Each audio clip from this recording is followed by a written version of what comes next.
Snow fell gently outside the cafe windows, soft and silent, as if the world itself was holding its breath. Inside, the warm air smelled of roasted coffee and cinnamon rolls. But even that comfort couldn't hide the tension that filled the room. A woman stood near the door, her hands trembling around a paper cup, her face marked by deep burn scars that spoke of pain most people couldn't imagine. Her name was Mara Ellis, and she hadn't planned on being there that morning. She was only supposed to grab a coffee and leave before anyone noticed her. But fate has a way of cornering you when you least expect it. Across the room, a man in a black jacket looked up as she entered. Evan Callan, a single father known around town for his quiet kindness and for raising his little girl, Sophie, on his own since his wife's death 2 years earlier. The locals often said he'd lost his smile along with her. But at that moment, Ash watched Mara step in from the cold. Something in his eyes flickered, recognition, maybe compassion or something deeper, like a pull from a soul that recognized another soul's shirt. If you believe in kindness, in second chances, and in the power of hearts that heal others, then please take a moment to like, comment, share, and subscribe to Fortune Tales. Your support helps us share more stories that remind the world there's still good left in it. Mara had once been a music teacher known for her laughter and warmth. But 3 years ago, a house fire had stolen her parents, her home, and half her face. She had survived barely, with scars that made strangers flinch and children stare. After months in the hospital and years of therapy, she moved to a new town, hoping for peace. What she found instead were whispers, pity, and avoidance. Even the job interviews ended quickly once her scars were noticed. She'd stopped hoping to be seen as normal. That morning, she simply wanted a cup of coffee. No stares, no sympathy, just a brief escape. But as she stood in line, she could already feel eyes on her, the uneasy glances, the hushed voices. When she stepped aside to grab her cup, a small accident happened. She bumped into someone, spilling coffee slightly onto a coat. Mortified, she turned to apologize. That's when she saw him, Evan, that he wasn't angry. Instead, he gently took the cup from her hand and smiled softly. "It's all right," he said, his tone calm, steady. But she saw something else, my empathy, not pity, in his eyes. Still, she stepped back quickly, murmuring a shaky sorry before heading toward the door. Her instinct was always to flee. Evan watched her go, something heavy in his chest. Sophie, his 8-year-old daughter sitting by the window, had seen the whole thing. "Dad," she whispered. "Why did everyone look at her like that?" Evan didn't answer right away. He just stared at the woman's retreating figure, her coat dusted with snowflakes, and thought of the night she'd seen his daughter cry. Missing her mother. The same kind of loneliness, just in another shape. Then, as if driven by something beyond logic, he got up and called out, "Wait." Mara froze. She turned slowly, clutching her cup, her breath catching when she saw him approaching. The cafe had gone silent. Even the chatter seemed to fade into the background. He stopped a few feet away, his voice softer now. "Don't leave. Not this time." The words hung between them like a fragile bridge. She blinked, confused. "Do I know you?" she asked quietly. He shook his head. "No, but maybe you should." For a moment, Mara didn't know what to do. People were watching.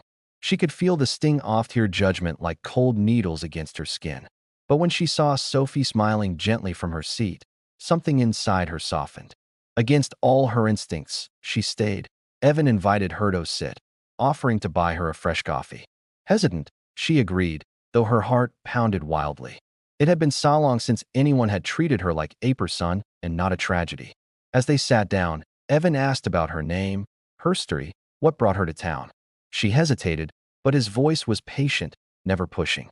Slowly, she told him about the fire, the loss, the stairs, the loneliness.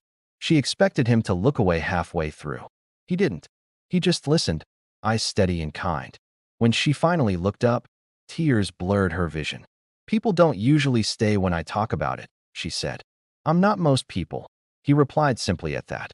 Sophie leaned over and placed a small cookie in front of Mara. "Mom used toasty cookies help sad hearts," she said chilly. Mara smiled for the first time in what felt like years. A real unguarded smile. Days passed, and what began as a chance encounter grew into quiet companionship. Evan would see her at the cafe some mornings, and soon they began to talk regularly. He discovered that Mara still played piano, though she hadn't in years, and that music was her way of remembering who she used to be. He encouraged her to play again, even offered to fix the old piano sitting and used in his house for Sophie's lessons point. One evening, he convinced her to come by. The house was filled with warmth, photographs, laughter, the smell of cookies. For Mara, it felt like stepping into a dream she'd once had but forgotten. When she sat at the piano, her scarred fingers trembled, but the first notes that filled the air silenced every fear she had. Sophie clapped joyfully, and Evan, standing in the doorway, watched her with quiet awe. Yet, not everyone was kind. Rumors spread about the burned woman spending time with the single dad. Some parents whispered at Sophie's school. Even one of Evan's coworkers warned him gently that people talk. But Evan didn't care, that he knew what it felt like to be judged, to have your life reduced to whisper's point. One day, Mara overheard two mothers at the cafe saying she was justicing Evan for pity. The words cut deep. That night, she didn't answer his calls. Days turned into silence, and Evan grew worried. Finally, he drove to her small apartment, snow crunching under his boots as he knocked on her door. When she opened it, her eyes were swollen from crying. "You shouldn't be here," she said. "People are saying things. I don't want Sophie to get hurt because of." Evan stepped closer. "Mara, listen to him. People will always talk. But Sophie and I, we see you. Not the scars. You."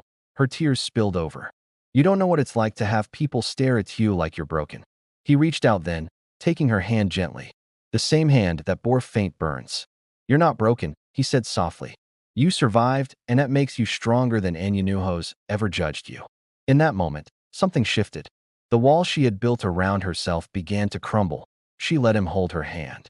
And for the first time since the fire, she didn't pull away. Weeks later, the small cafe that had once been the scene of her shame became a place of healing.